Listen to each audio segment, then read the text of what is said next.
afternoon, good people, and welcome back. Episode 8, Troyism. So let's see, eight episodes really flew by. I've gotten in the routine of filming the show and editing, and I definitely need to do better at promo. Hence, I've already worked on getting better. You'll see it more season 2 uh, during the break. I don't want to give too much away, but either way, we have 2 episodes left. I'm gonna do something special for episodes 9 and 10. You'll see next week. But let's just get into episode 8, man. We have some updates, some things where we're gonna circle back, but then we also have some new stories. Actually, there's one story that I kind of let cook a little bit, so to speak, and I generally don't talk about it. Well, actually, I talk about everything. It's just that we've been so inundated with politics lately, just given who's, running the country and the free world at this time. Politics has just kind of bogarted its way into most of our topics, but I talk about other things here too. As you'll see in the other shows, as well as hopefully when we get into season 2, uh, we won't be as political. However, I'll carve space out to touch on the political stories, but I also want to make sure we're talking about other stories too, because it's very easy to become inundated with this, and I don't want to be this place where you come and get all your political downloads and then leave a little depressed, because a lot of these stories aren't uplifting, and I'll even do my best to try to find stories within politics or within just society that are a little uplifting. But yeah, politics right now is not that great of a place to do that. But either way, I have a story that's a little more nuanced today, and I'm excited to talk to you about it and and share my perspective. What else? Oh, Mercury retrograde is officially over, but as all astrologists and me, I'm like a part-time fake Timu astrologer, but uh, we still have like a few days left, like 2 or 3 days. It's considered the shadow period. So still, dot your I's, cross your T's, and stuff like that. But we're out of Mercury retrograde officially. It doesn't mean go out here and start talking to people crazy. It just means that hopefully the communication will tighten up and get a little bit better between us and hopefully everywhere. Because if you've been on any form of social media, especially X, formerly Twitter, well, we still call it Twitter, let's be honest.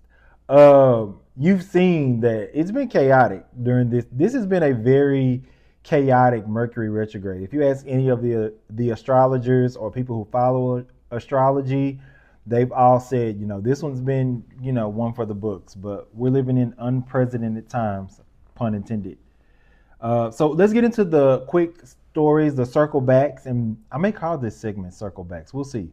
Because it's generally, these are stories that we've talked about for a few weeks and they've simmered a little bit, or, we have developments or anything. So let's get into it. First up, Candace Owens versus French President Macron and his wife. So I talked to you a few episodes ago about how they were suing Candace Owens because Candace Owens was saying that the wife, Brigitte Macron, was actually born a man. What's his name? Jean-Michel Trogneau, or Jean, I think it's Jean-Michel Trogneau. Jean Trogneau for sure. The Michel could be me stealing that from Basquiat. I don't know, because his name was Jean-Michel Basquiat, for those who didn't know. But either way, updates in that story, I don't know. Candace, I think the fear is setting in for Candace. When they first issued the lawsuit, Candace kind of doubled down. She was like, I'm not afraid. I talked to you about the discovery process and how she was relying on that. But it feels like the fire has been turned up a little bit under Candace. And I think she realizes that they're not playing with her at this point. And so, I don't know. Her tone lately has been, it's almost like she's looking for a lifeline. Because the last time she talked about the case, she was saying how President Trump and the Trump administration, and no one is coming to her defense, and it's a violation of her Second Amendment rights. And so it just sounds like a little bit of backpedaling at this point. So I don't know. I mean, I don't think she's going to stop the proceedings, which honestly I think she should. I don't think that this should be the hill you die on, Candace, personally. Uh, I think there are hills for you to die on. I think there are hills present for you to die on. Other topics that you talk about and we all collectively talk about. I just don't think this is the one. And so I hope this isn't a thing where ego, again, kind of referencing Tasha K a little bit with Cardi B, I hope this isn't a thing where ego gets the best of you and you don't use your last right of refusal to get out of this situation. So whether Trump comes to defend you or not, or whoever comes to defend you or rally behind you, I just want you to make sure that this is the hill that you're willing to die on. Not to make you a coward or anything, but sometimes you just have to be smart and make sure that it's not you being brave. Make sure that it's you being brave and not you honoring your ego. So either way, I'll keep you updated with that personally because I'm interested in how that turns out. That's going to be a tricky one for Candace as well as the Macron because he has other lawsuits or other accusations made against him just as, if not more damning, that he hasn't addressed at all. So this is very interesting. I think the lawsuit was maybe an attempt to keep Candace quiet or scare her, and it just didn't work. So again, we'll see how that goes. Next up, so we're still embattled in the battle going down in Texas as far as the House Representatives. Um, of course, just to kind of recap, the GOP, led by Governor Greg Abbott, are attempting to redraw the district line so that the Democratic Party loses seats in the House of Representatives in the state of Texas. The Democrats of the current House of Representatives fled the state in an effort to not meet quorum. We talked last week. Quorum is the number you have to meet in Senate and in the House in order to have any proceedings over the law. So you can't change laws, you can't amend laws. Hell, you can't even have a meeting technically if you don't meet quorum. So we have another week of this. There's really no update except for the fact of the chaos and noise that come with situations like this. So the Dems are still away. They're still AWOL, I guess as they would say in the military. Greg Abbott is still making idle threats. He's looped Trump in because ultimately he's carrying out Trump's initiative because they are trying to legally steal the midterm election. Be clear, they are legally trying to steal the midterm election because I said before, they have to hang on to the House in order for this presidency or this tyranny, or what we're going to call it tyranny at this point, because he's clearly a dictator and he clearly lied. It was beyond one day because he famously said in his campaign, I'm going to be a dictator for one day, but that's it. We just made day 200 about a week ago. So we're far beyond one day of dictatorship or authoritarianism. But anyway, back to the House, or back to the story about the House. They're still effectively away, and the GOP is still making idle threats, calling in the FBI and things like that. Things people use to kind of fearmonger, which unfortunately the Republican Party, the GOP, is notoriously known for using fear to push people. They use fear to try to get inside the minds of the Democrats. They use fear to keep their base energized and going to the polls and supporting their initiatives. The sky is always falling. Honestly, one of my critiques of the Democratic Party is they've kind of taken on some of those tropes of this is the last election, although a lot of the shit seems true now, but they'll always say, this is the last election. This election matters the most. And I kind of wish the Dems would get away from that and just get back to being about the working class and the middle class and us all looking out for each other and providing and making sure that everyone has their basic necessities and the basic pursuit of the American dream, which has pretty much faded at this point. So I wish Dems get away from the fear mongering thing. Even when the fear is present, Don't use fear to drive people.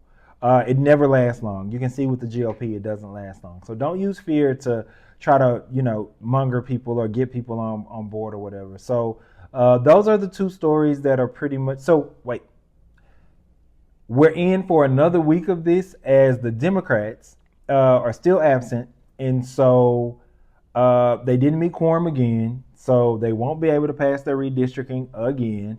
And I say kudos to the Dems. This is a way to fight back within the law, show your constituency that you are fighting for them and you are fighting for not only the Democratic Party, but you are fighting for democracy across the board.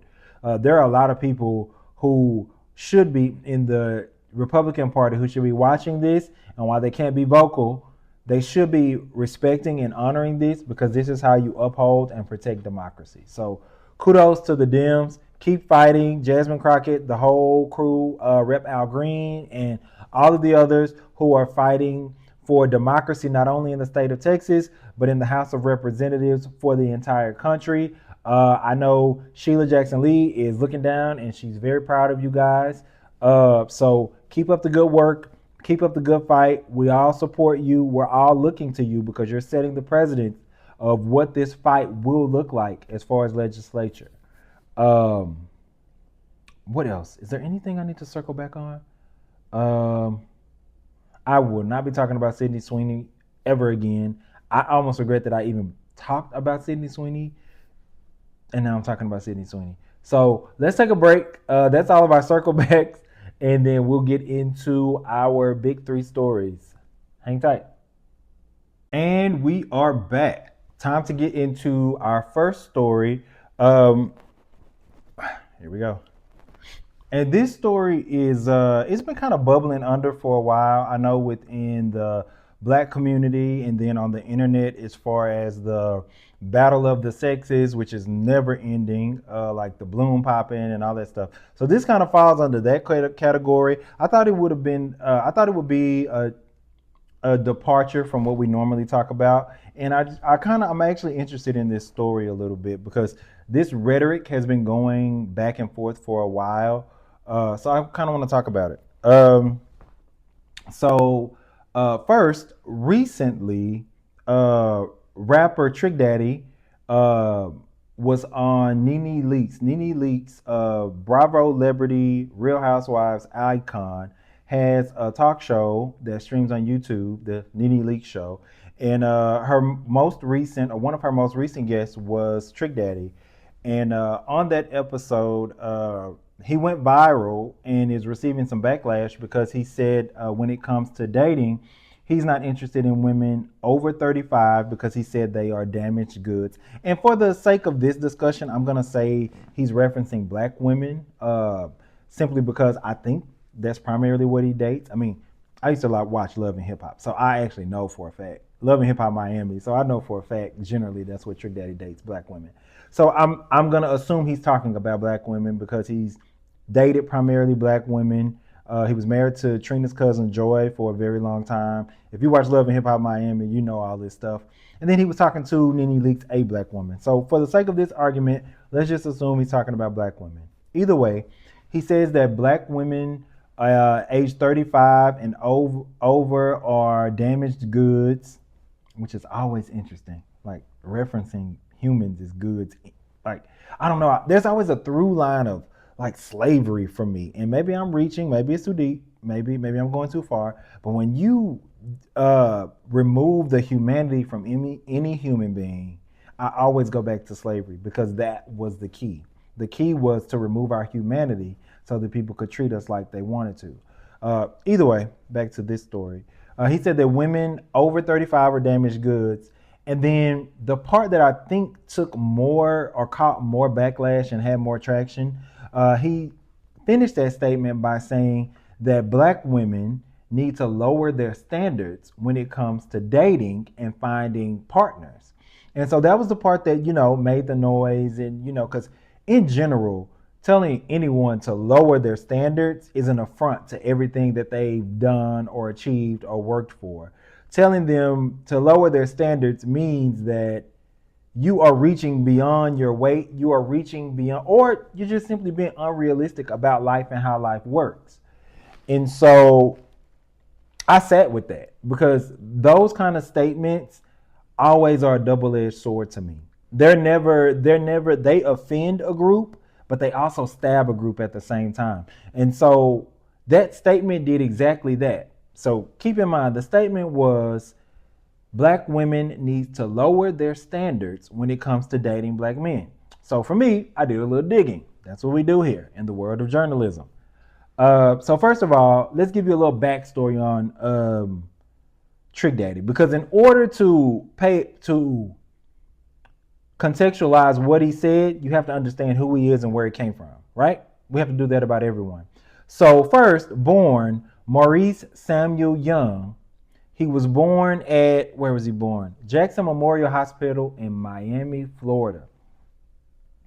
One of 10 siblings, brothers and sisters. It's 10 of them. 10 in an apartment, raised in an apartment in the middle inner city Miami. Lower income, poverty class at best, for sure. Dad was a pimp. I bullshit you not. His father was a pimp, and he went to live with his father. At the age of 15, he caught a weapons and drug possession charge. Went to jail. On the day of his release, I bullshit you not, on the day of his release, at age 15, he then went back to jail, and this time he went to prison for, what did he do? He went to prison for, no, I want to be accurate in this. You know what? I'll just read it to you. His father, Charles, was a local pimp, told you.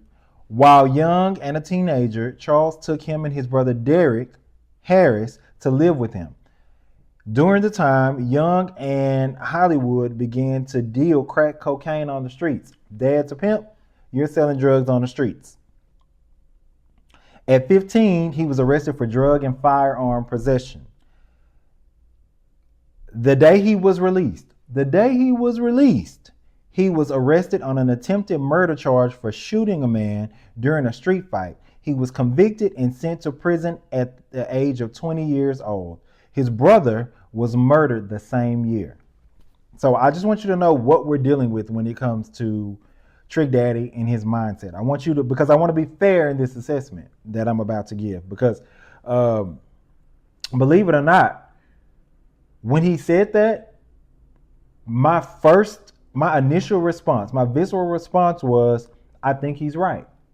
I think that black women need to lower their standards if they want to be partnered. If they want a black love story, black women will have to lower their standards.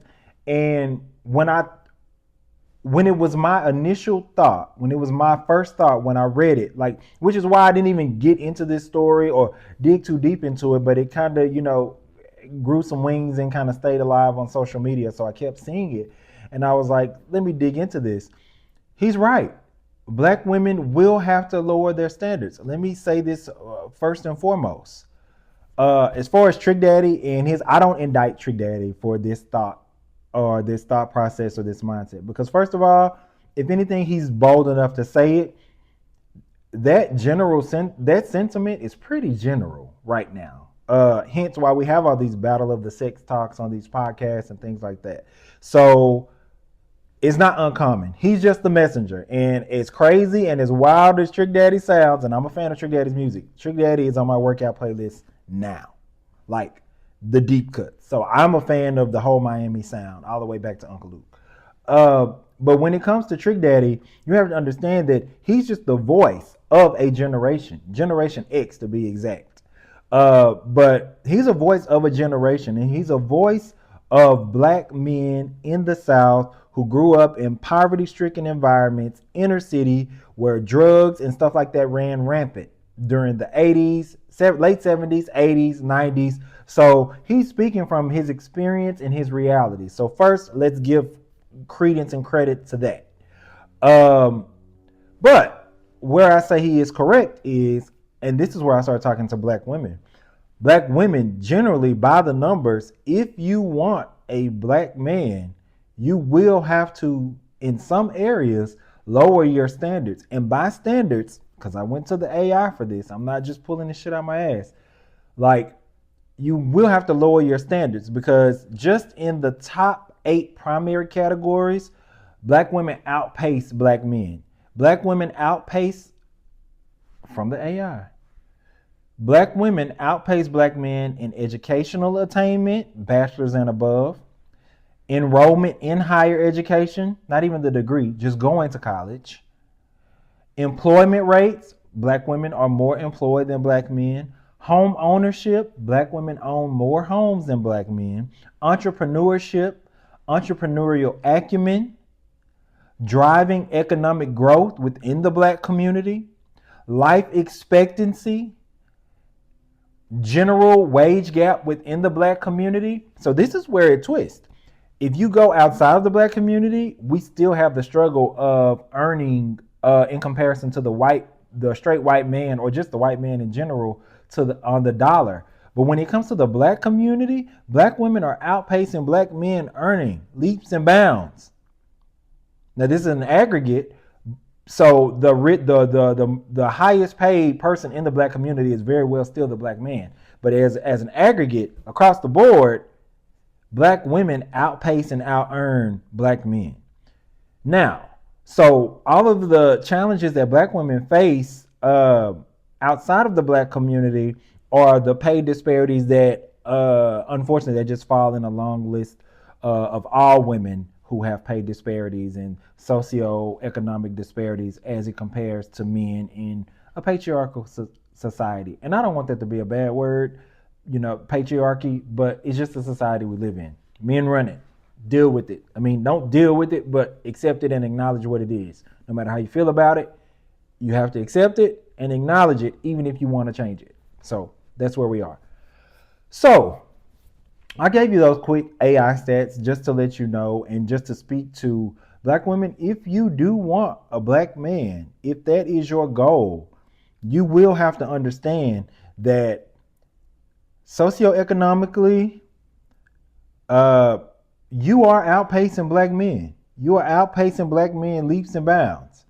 And so in order for that reality, for your love reality to be a real thing, with a black man, you will have to understand that for whatever reason, and this is where I'm not indicting black men. So be clear. I'm not indicting black men for the socioeconomic status that they're in, because they have been targeted for decades.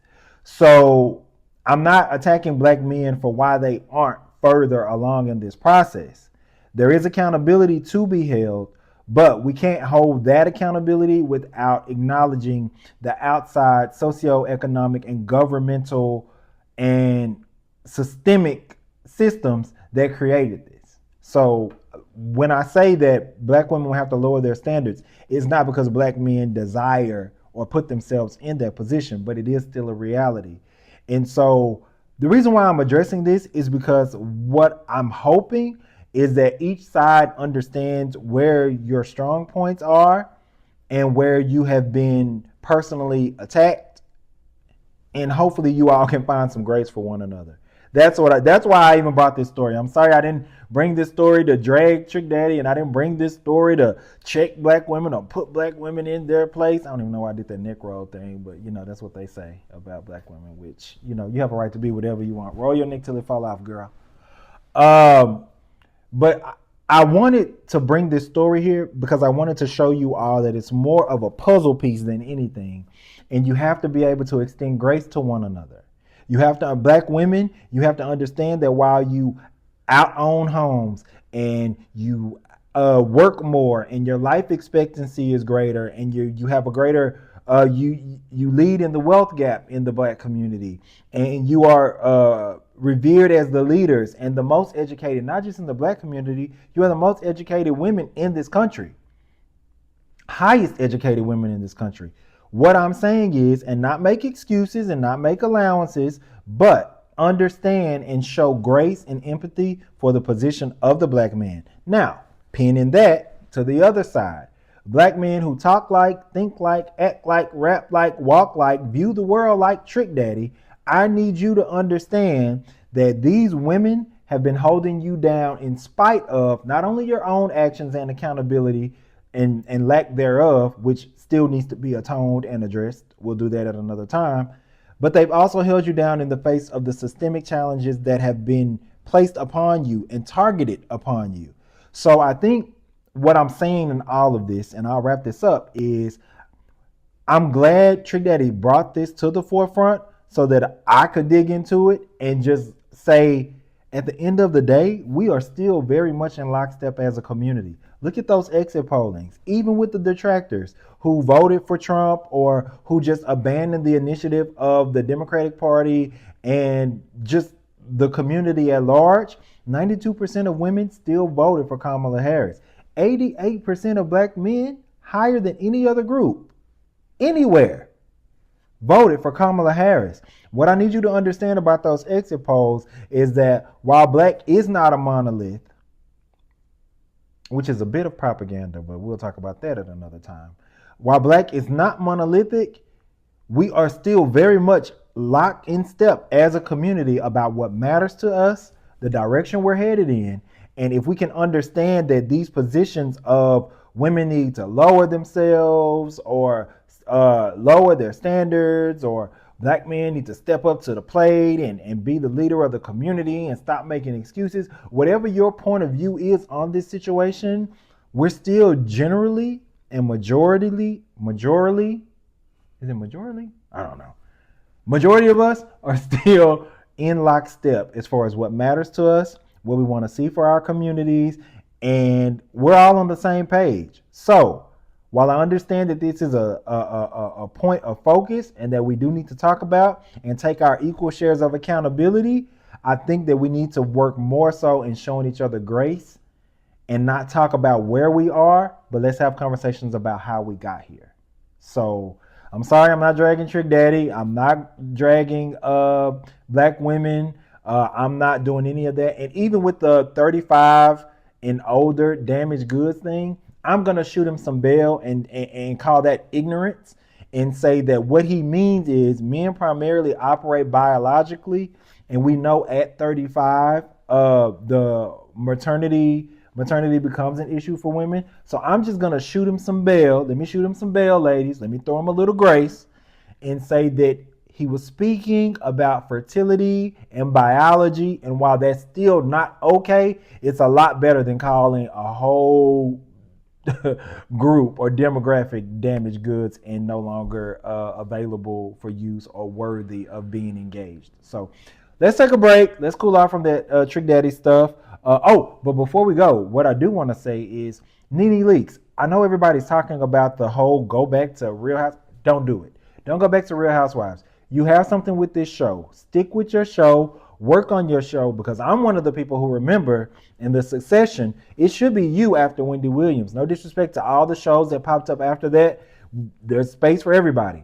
But Nene Leakes should be the following act, so to speak, to the legacy and pipeline that Wendy Williams laid down. I don't know what TV exec needs to, what's not clocking to you, but Nene Leakes is where it's at when it comes to that brand. And she's, I don't want to say unpolished because she's been in this a while, but either way, long story short, Nene Leakes, keep up with your show. You have a good thing. Just keep growing, keep developing. Look at me telling you, the new guy on YouTube. But you have a good thing there. And just bring that housewife Nene, let more of her out, and don't try to be so pulled up with the journalism piece. Be the Nene we know. Be the Nene we love. And give it to us on that show. And you're gonna go out of here, man. Like you're gonna take off, man. So yeah, let's take a break and then let's come back. I have another story that will take us out, but I have a few tie-ins. You can guess what it's about. So sit tight and we'll be back. All right, and we're back. Time for our final story, and then we'll take it out of here as expected, just because this will air on Tuesday, August 12th. So as expected, our big story of the day comes from 1600 Pennsylvania Avenue in the District of Columbia. In in an attempt to avoid accountability for January 6th, as well as continue to cover, aid, and abet for global chomos. The president has federalized the District of Columbia. And so I kind of want to break down what that means. So basically, in an extension of what we've seen here in California, notably in LA, with the extension of the ICE raids, where the president deployed the National Guard, taking them away from fire relief in our fire season, by the way. Um, what so basically what happened is Trump has created this narrative that the crime in DC is out of control because allegedly a staffer, a MAGA staffer, was robbed or attacked or beating. To quote Trump, he said they beat the shit out of the guy. That's what Trump said.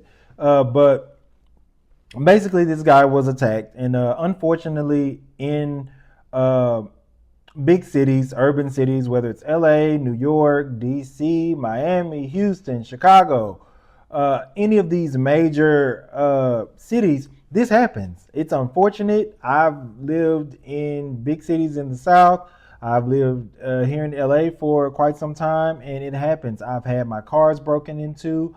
I've had my trucks, things stolen out of my trucks. I've never had anything physically happen to me where anyone accosted me or robbed me, but we've seen videos of people being trailed home. You know, it's unfortunate and it's definitely something to attack. However, that's not what this is. And so, but that's what he'll lead you to believe it is. So basically, what happened, hold on just a second. Okay, my notes were kind of kicking into the screen. But anyway, and I can freehand this story.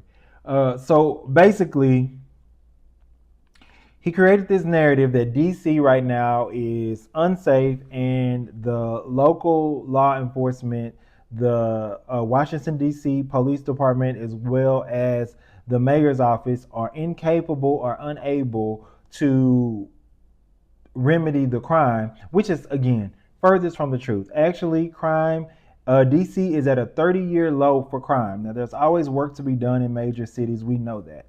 But DC is actually at a 30-year low for crime. So this actually would not be the time to do that. This would not be the time.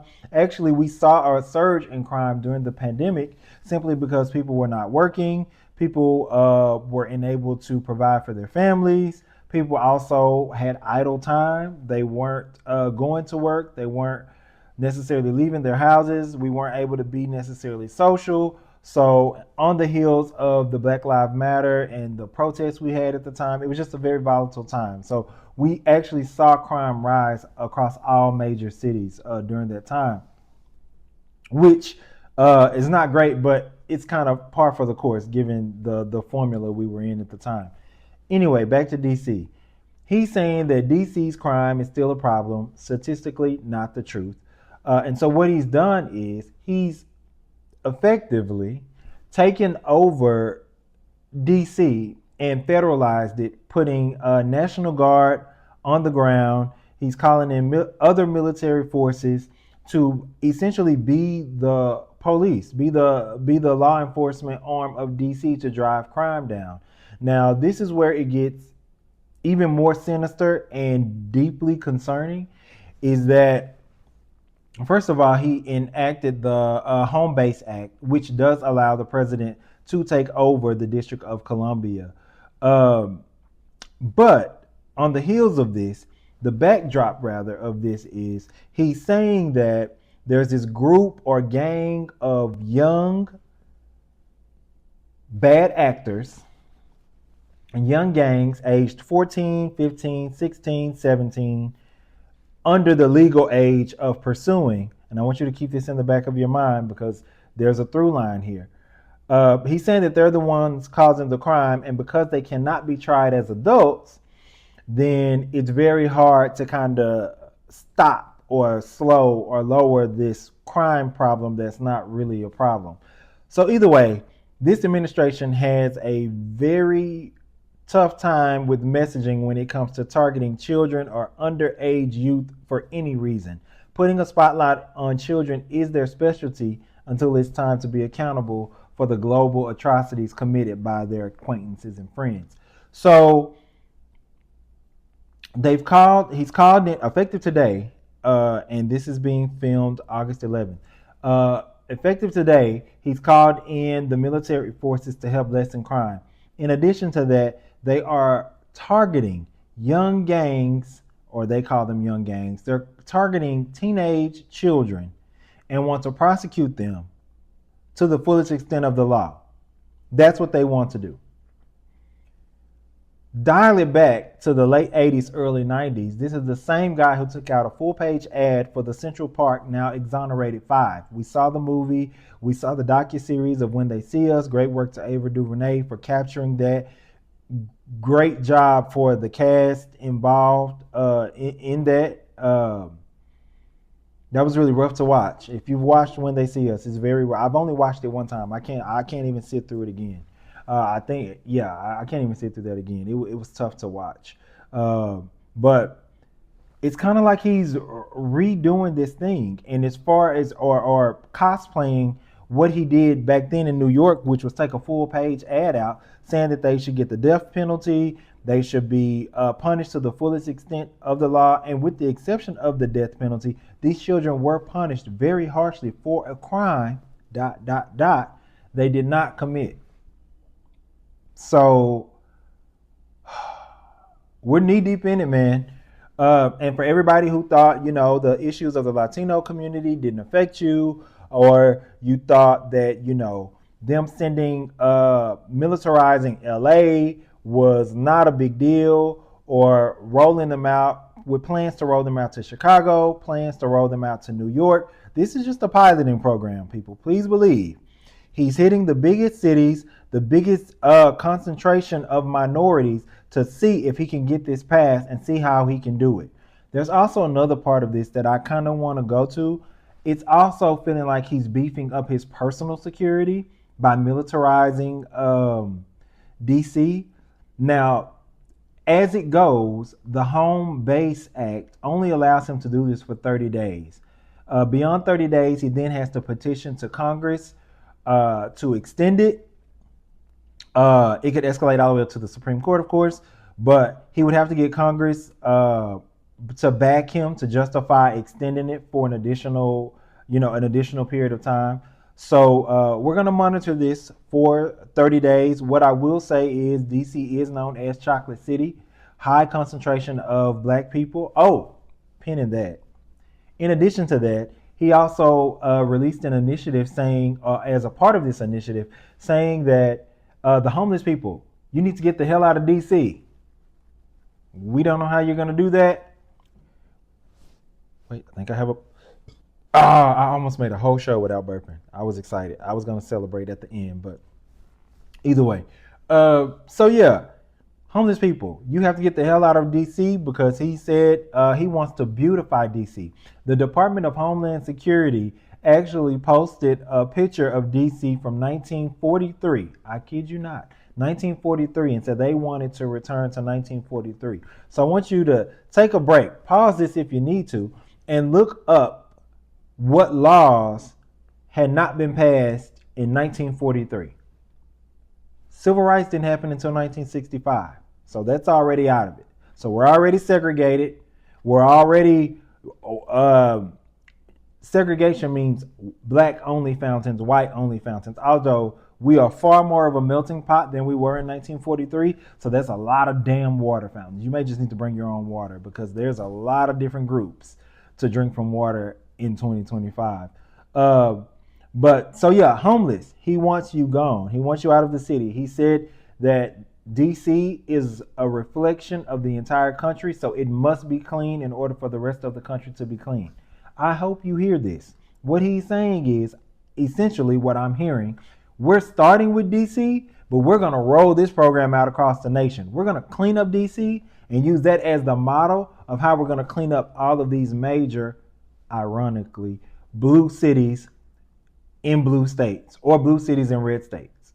So brace yourselves. This has escalated really fast, and I'm almost surprised that people aren't talking about this more. This is a concern. This is a problem, Because the other part of that I mentioned earlier is that it also insulates him and provides him more security. For me, this is when I put my tinfoil hat on and I wonder either what they're about to roll out to where he would need beefed up security, or what's about to come out in which people would mob to DC, or he wouldn't feel safe in DC. So that's where my tinfoil mind goes. There's no proof of that yet. So we'll just tuck that away as a conspiracy theory. But the real threat is for people living in the DC area. Um, be careful. Parents, I know school is starting back. We'll talk about back to school next week, but because I have a whole package I want to talk about on that. But let's just talk about back to school in the DC area in a highly minority area, deep concentration of black people there, deep roots there as far as black people, not just people who live there now. The history and roots of black people in that area runs deep. Again, the Smithsonian is still holding black brains for research rooted in eugenics. That's a fact. Look it up. But just be careful. Like I said, the Home Base Act can only be enacted initially for 30 days. So that puts us right after Labor Day, if we're counting. Be careful. Be smart.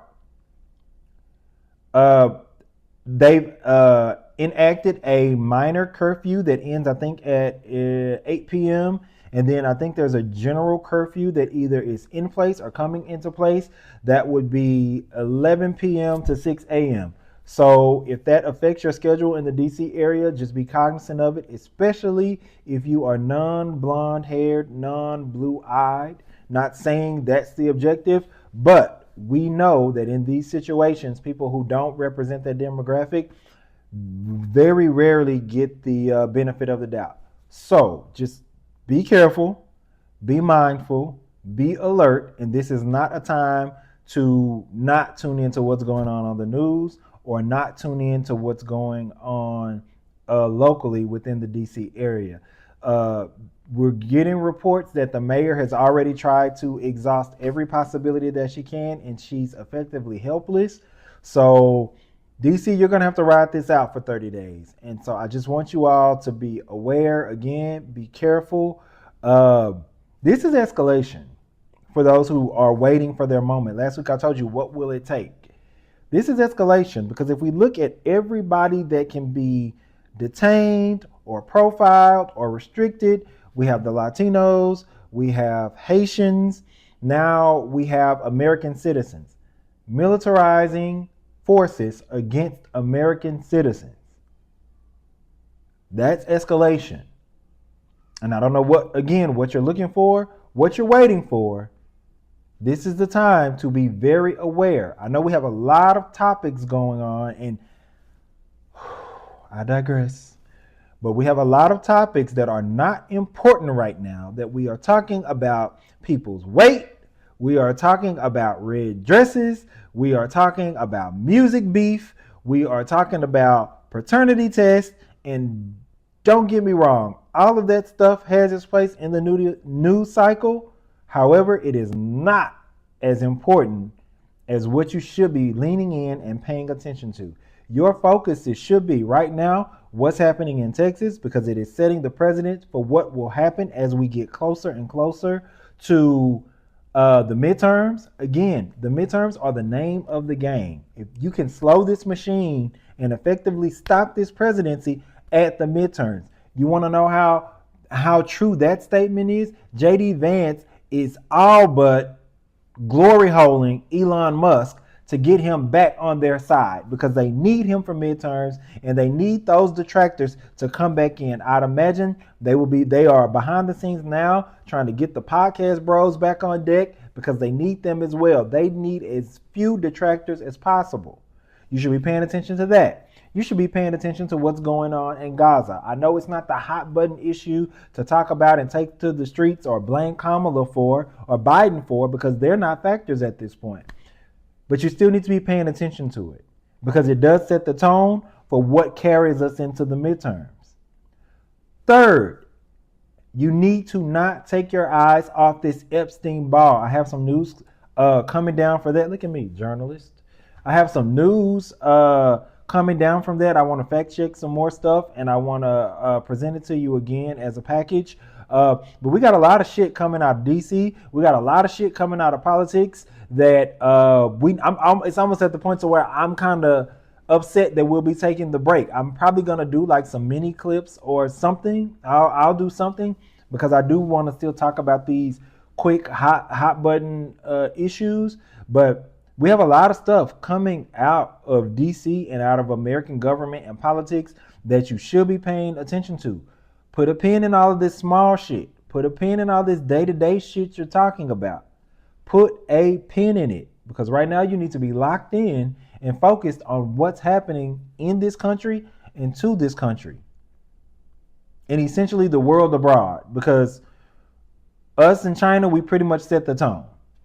Sorry to all you other people, all you other countries, but when it comes to setting the tone for globally moving forward, it's the US and it's China. Have a story about that too. I told you, I have a lot of stories. So, yeah, keep your eyes on the swivel. I really don't have anything beautifully eloquent prepared for you today because I really just want to deliver to you the whole cold, hard facts. Whoa, cold, hard facts of you need to be locked in and you need to be paying attention because we are already at the escalation level. This isn't the time to, pay attention because, no, we're already here. And it'll be just a matter of time before you'll start telling stories about people you know and how it happened to them if you aren't the story. So, again, I excel because I don't know, you guys. I don't know how we traverse this. I don't know how we get to the other side of this. I know there is an other side of this, and I know we will get to it. I just don't know how that happens. So, with that, you know what? I'm gonna wrap up episode 8. Episode 9 and 10 are coming to wrap up season 1, and then I am going to get fast to work on season 2. But like I said, I think I will kind of drop in here and there with little shorts. Actually, be a great way to start shorts to keep you aware and abreast for those who follow and those who keep up with this. We're still building community here, so I appreciate you all. I appreciate you all for checking in. I appreciate when I am able to talk to you all one-on-one who have watched most of the season or have gotten on board. I appreciate the one-on-ones where you reach out to me via my DM, talking about stories or getting follow-up on stories. If I see you in person, I have effectively turned my gym sauna into my damn think tank. We talk about everything in there. You hear that? Sirens. Yeah, I'm not even going to buffer that out. That's real life. But yeah, I've effectively turned my gym sauna into a think tank, and we talk about everything. And because I want their opinions, I want to know how people view these things because I want me to be the voice and the narrator of this platform, but I definitely want my point of views to be a potluck or an amalgamation, if you will, of what people are thinking and because sometimes we get locked in the parameters of the internet and social media and we form our ideas based on what we see and we're not talking to real people and we're not having real conversations. So I want to, and spoiler alert, outside of the confines of the internet, there's still very much a group of people who don't look like you, who don't share your experience, who are still willing to come to the table and talk and have discussions about the world that's going on. And if you don't have that in your reality, then I would advise you to get outside of your reality because that is happening. And so I'll wrap it there and say our hope is not lost, but we're definitely going to have to lean into our humanity if we want to survive this and come out on the other side of it. So that's my third Excel. Because shit's real, man. I'll wrap up there. But until next time, Take care of yourselves, take care of each other, and more importantly, be kind. I know it can be a little harder now than ever to be kind, but be kind to everyone. Be considerate, be empathetic.